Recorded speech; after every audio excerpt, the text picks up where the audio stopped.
Hey everyone, today I'm going to teach you how to add custom scene transitions in OBS. Without any further ado, let's get started. First, open your OBS application on your computer. Once you have OBS launched and ready to go, direct your attention to the upper left corner of the screen. You'll see an option labeled Docks. Go ahead and click on it. This will reveal a drop-down menu with various docking options that help you customize your OBS workspace. From this menu, look for and select Scene Transition. This is a powerful feature that gives you direct control over how your scenes blend into one another during your streams or recordings. After you select Scene Transition, a new panel will appear on your screen.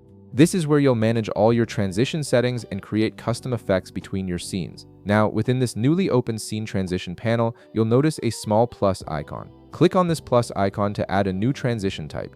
A menu will pop up with different transition options available. From this list, select Stinger. Stinger transitions are incredibly versatile because they let you use video files as transitions, which means you can create truly unique and professional-looking effects. Once you've selected Stinger, click OK to confirm your choice. Now you'll see some configuration options appear. On the right side of the transition settings, you'll find a Browse button. Click on it to open your File Explorer.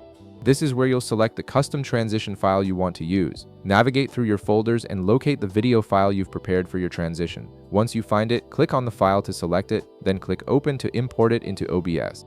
Your custom transition file is now loaded and ready to be configured. Next, you need to fine-tune when the actual scene change happens during your transition animation. Look for the transition point setting in the panel. Right beside it, you'll see a small pair of up and down arrows.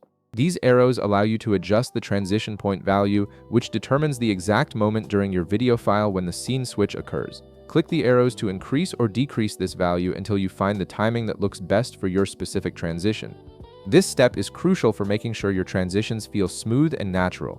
Once you're satisfied with your transition point setting, click OK at the bottom of the panel to save all your changes. Now it's time to test everything out. Try clicking between different scenes in your Scenes section to see your new custom transition in action. Watch how the scenes blend together and make sure the timing and visual effect work exactly as you intended. And that's it! You've successfully added a custom scene transition in OBS, giving your streams or recordings a much more polished and professional look. If this video helped you out, be sure to leave a like, subscribe, and I'll see you in the next one.